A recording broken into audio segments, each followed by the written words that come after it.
Bonjour à tous, je suis Pierre Cassoulon, élève de BTS Axe et je vais vous présenter le projet qui est réalisé par la classe de BTS Axe tous les ans. Alors, elle consiste à compter les arthropodes qui sont présents sur la prairie du lycée et dans la haie. Donc le milieu qui est présent, c'est la prairie là, du lycée.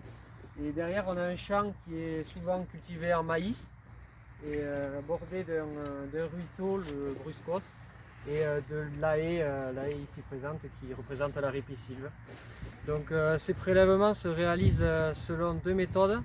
La méthode du filet fauchoir que va nous présenter Valentin. Alors, le filet fauchoir est une technique de capture d'arthropodes.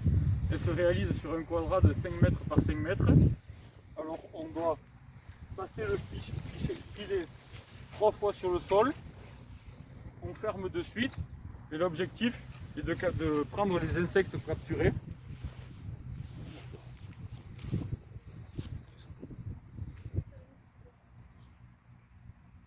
Ensuite, ces arthropodes seront étudiés en classe avec les loupes binoculaires. Et la deuxième méthode que va nous présenter Nicolas, qui est la méthode du parapluie japonais. Bonjour, aujourd'hui on va vous présenter la technique du parapluie japonais. C'est une autre technique du filet fauchoir pour prélever spécifiquement sur la haie. Cette technique consiste à introduire un drap qui est percé au centre avec un bocal au milieu pour pouvoir réceptionner les insectes.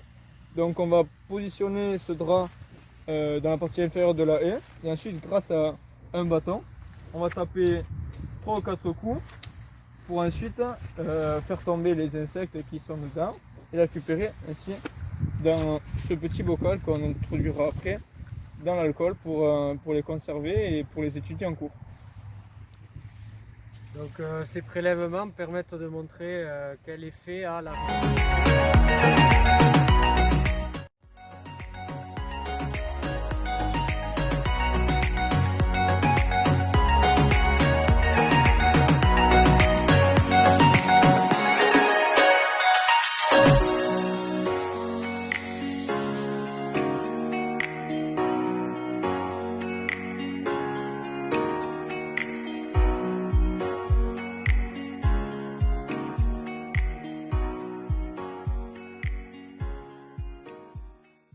Bonjour, je suis Pierre Elgoyen, élève de première année de BTS Axe.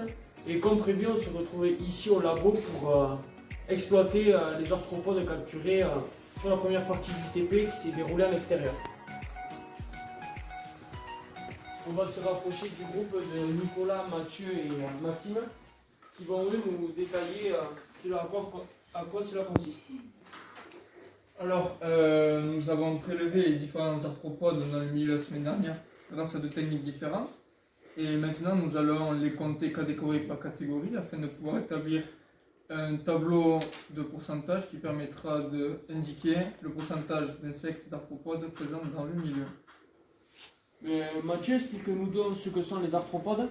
Oui, les arthropodes, c'est un embranchement du règne animal qui comporte 4 groupes, les insectes, les arachnides, les crustacés et les myriapodes.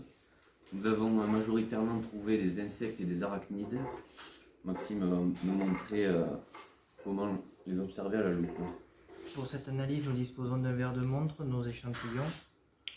À l'aide d'une pipette, on va prélever nos insectes dans l'alcool que nous déposons dans notre verre de montre et que nous analysons sous notre loupe.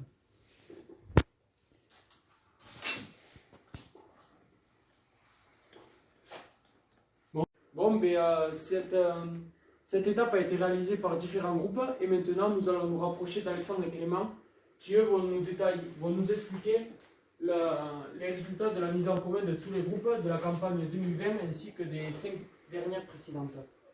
Donc, comme l'a dit Pierre, on a récupéré tous les comptages des différents groupes pour les analyser et on peut voir qu'avec la technique du filet fauchoir, ce sont les insectes qui ont été le plus prélevés dans le milieu. Avec la technique du parapluie japonais, ce sont les arachnides. Et c'est les insectes qui sont le plus présents dans ce milieu avec les deux techniques confondues. Donc, sur le comptage qui a été réalisé sur les 5 années, Donc on peut voir que c'est les insectes qui sont le plus présents dans le milieu, suivi des araignides, comme le montre le comptage de cette année. Donc en ce qui concerne le comptage des insectes, nous remarquons que ce sont les homoptères les plus présents. Les homoptères, il s'agit de la famille des cicadelles. Donc voici une cicadelle verte, c'est celle qu'on a prélevée sur le milieu. En second, il s'agit de la famille des hétéroptères, de la famille des punaises. Homoptères et hétéroptères ont un appareil buccal piqueur. Il s'agit donc de ravageurs pour les cultures. En troisième place, nous avons les diptères, les mouches. Elles sont également présentes en grand nombre sur le milieu. C'est lié principalement à l'élevage. Enfin, en quatrième position, les coléoptères. Et enfin, les hyménoptères, la famille des guêpes, souvent auxiliaires. Donc, sur le comptage des 5 dernières années, les homoptères sont les plus présents. Et en seconde place, les hyménoptères. Donc les homoptères qui sont, comme a dit Clément, la cicadelle, qui a été de base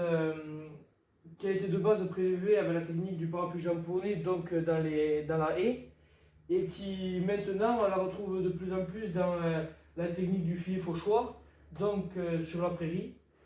Donc ce qui fait que comme la cicadelle est un ravageur pour les prairies, il faudrait que l'exploitation surveille l'évolution de la cicadelle dans les prairies de l'exploitation.